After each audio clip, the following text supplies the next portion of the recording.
हम ही रावण मार लंका पर करी चढ़ाई, हम ही 10 सिर मार देवतन की बंद छुटाई। हम ही राम रहीम करीम पूर्ण करतारा, हम ही बांधे सेतु चढ़े संग पद्म 18। हमने ही उस सेतु यानी पुल को हमने ही बांधा था अपनी शक्ति से। रे नल नील यतन कर हार, तब सतगुरु से करी पुकार। रे नल नील यतन कर हार, तब सतगुरु से करी पुकार। जा सतरेखा लखी अपार, सिंधु पे सिला तराने वाले। जा सतरेखा लिखी अपार, सिंधु पे सिला तिराने वाले। धन धन सतगुरु सत कबीर, भक्त की पीड़ मिटाने वाले। भक्त की पीड़ मिटाने वाले, भक्त की पीड़ मिटाने वाले। धन धन सतगुरु सत कबीर, भक्त की पीड़ मिटाने वाले। अब क्या बताते हैं? चिन्मय धरती पग धरो,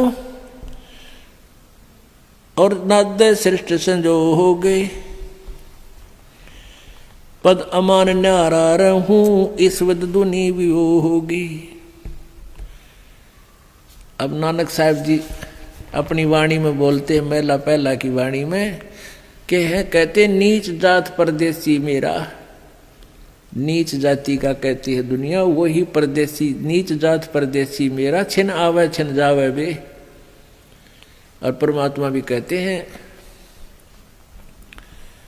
कि छिन में धरती पग धरो। जैसे आपने ऋग्वेद में कल देखा था कि परमात्मा इतनी स्पीड से आता जैसे बिजली आकर गिरती है, आकाशीय बिजली आती है सेकंड के अंदर, और इससे भी तेज गति है। एक उदाहरण के लिए पता है। बोलत है धर्मदास जिंद जननी को थारी, और कौन पिता परवेश कौन गतरैन आधारी। क्यों उतरे कल माही कहो सब भेद विचारा, तुम निज पूर्ण ब्रह्म कहा अनपान आहारा। कौन देह सने नैनन मुख नासा नेहा, तुम दीखत हो मनुष्य कौन विद जिंद बदेहा। कौन तुम्हारा धाम नाम सुमरण क्या कहिए, तुम व्यापक कल माही कहो का साहेब रहिए। अब धर्मदास जी पूछ रहे हैं कि आपकी माता कौन है, आपका पिता कौन है। तो परमात्मा कहते हैं मात पिता मेरे नहीं, ना मेरे घर दासी। दासी माने पत्नी। मात पिता मेरे कछु नाही, ना मेरे घर दासी। और जुल्हे का सुत आने कहाया, जगत करे मेरी हंसी। कि ना तो मेरे माँ से भाई, ना मेरा कोई पत्नी। और जुल्हे के को पिछले संस्कार से इस जुल्हे को मैं मिला हूँ, इस कारण से लोग मुझे जुल्हा जुल्हा करके मेरा उपहास कर रहे हैं। जिंद कहे धर्मदास सुनो सतगुरु की वाणी, गगन सुन में हम रहे व्यापक सभी ठोड़े। हृदय रैन हमारे है फूल पान फल मोर। अब परमात्मा कहते हैं गगन सुन में हम रहे, आकाश में सुन प्लेस पर जहाँ कोई नहीं है, उस वैक्यूम प्लेस पर सतलोक में हम रहते हैं। और हम व्यापक सब ठोरे। अपनात्मा सूर्य कितनी दूर है हमारे से, एक देशीय होकर के हमें कहाँ लाभ दे रहा है। प्रत्येक व्यक्ति को ऐसा लगता है सूर्य मेरे साथ है, और परमात्मा तो इससे भी बहुत दूरी पर विराजमान है, सतलोक में 16 शंख कोश की दूरी पर। और वहाँ से वो कहते हैं जैसे सूर्य की हीट, सूर्य की गर्मी प्रत्येक व्यक्ति को यहाँ प्राप्त है, चाहे वो घर में बैठा है अंदर और चाहे बाहर घूम रहा है। तो ऐसे ही उस परमात्मा कहते हैं मेरी जो पावर है वो सब जगह व्यापक है मेरी शक्ति, और मैं यहाँ रहता हूँ, और मैं स्वयं भी जहाँ चाहूँ पल में प्रकट हो सकता हूँ।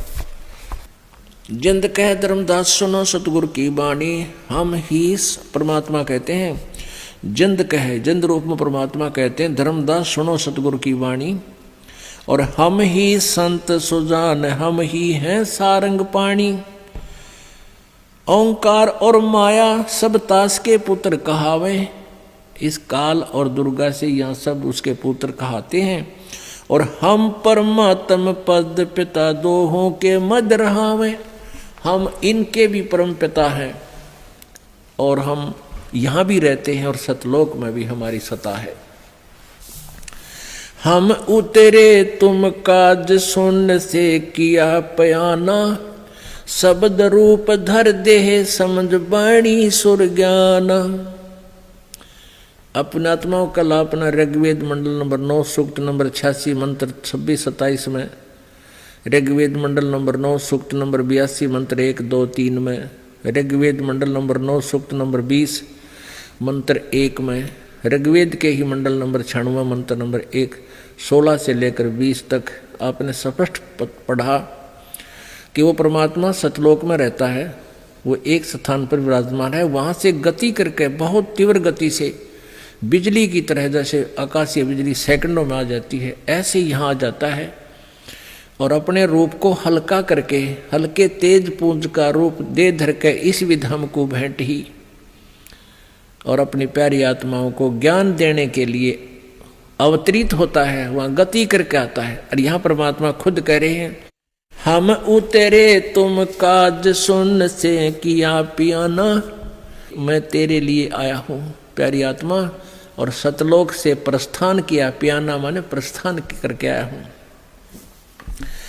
शब्द रूप धर दे समझ वाणी सुर ज्ञाना, के अन्य रूप शब्द रूपी यानी हल्के तेज पुंज का रूप बनाकर मैं यहाँ आया हूँ। कहते हैं, नहीं नाद नहीं व्यंद नहीं पांच तत्व आकारम। गुड़िल्ला ज्ञान अमान हंस उतारूं पारम। कहते मेरा शरीर तुम्हारे जैसा नहीं है, मेरा आकार, मैं मनुष्य हूँ, मनुष्य जैसा ही हूँ, लेकिन मेरा मेटेरियल ऑफ बॉडी तुम्हारे जैसा नहीं, नाद व्यंद से नहीं है।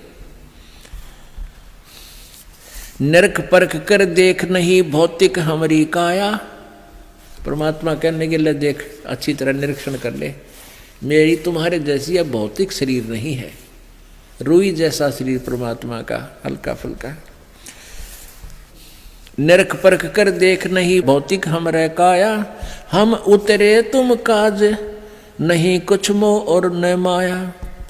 गगन सुन में धाम है वो अवगत नगर नरेश। अगम पंथ कोई नालक है खोजत शंकर शेष। बोलत है धर्मदास सुनो सुत गुर सैलानी। नरक परख से न्यार भेद कुछ अकल अमानी। सुन जिंदे जगदीश शीश पग चरण तुम्हारे। पौमी आसन साज कहो तुम अदर अधारे। अब क्या पूछ दिया कि सुन जिंदे जगदीश शीश पग चरण तुम्हारे। और धरती पर बैठ कहते हे जिंदा भगवान, तू अपने आप को परमात्मा कह रहा है और आपके शीश रहा, पैर रहे, धरती पर बैठा दिखे, और तुम कह मैं ऊपर भी रहता हूँ। तो हमारा ज्ञान तो कुछ है ही नहीं, हमारी बुद्धि तो संकीर्ण है, बिल्कुल संकुचित है। अब भी वो बात जल्दी सी समझ नहीं पा रहा है कि कैसे। जैसे रामानंद जी ने परमात्मा को सतलोक में देखा था और अपने सामने बैठा भी फिर देखा, वही बालक रूप न्यू का न्यू। तब कहा था दोहू ठोड़ है एक तू भया एक से दो। रामानंद जी कहते हैं, कह रामानंद जी हम कारणे तुम आए हो मगजो। मगजो माने वहां से चलकर प्रस्थान करके गति करके आए हो तुम यहाँ। दोहू ठोड़ है एक तू, ये परमात्मा तू ही वहां पर भी है, तू ही यहाँ पर भी है। अभी आपने देखा कि एक सिद्धि बहुचोल्येदार है। एक सिद्धि ऐसी है जो ना जाने कितने शरीर बना लेता है आदमी, कितने रूप धारण कर लेता है। और परमात्मा कहते हैं प्रसिद्धि पूर्ण पटरानी सतलोकी कहो निशानी। तुम तो इन 8 सिद्धियों में खुश हुए फिरते हो, भगवान पाक जाते हो। इस मंत्र के जाप करने से तुम्हारे अंदर 24 सिद्धियाँ आ जाएंगी। और परमेश्वर कबीर जी के पास तो असंख्य सिद्धि हैं, पूर्ण पटरानी यानी सब सिद्धियों की मुखिया कि जननी सिद्धि परमात्मा कबीर जी के पास असंग सिद्धि। तो वो परमात्मा क्यों नहीं अनेक रूप बना सकता? एक आम आदमी सिद्धि करके उस मालिक से कुछ हल्दी लेकर के पंसारी बन सकता है, तो पंसारी ही है, उसके पास तो सारी ही सिद्धियां हैं। तो ऐसे वो परमात्मा अनेकों रूप बना करके अपनी अपनी आत्माओं के पास तुरंत पहुंच जाते हैं।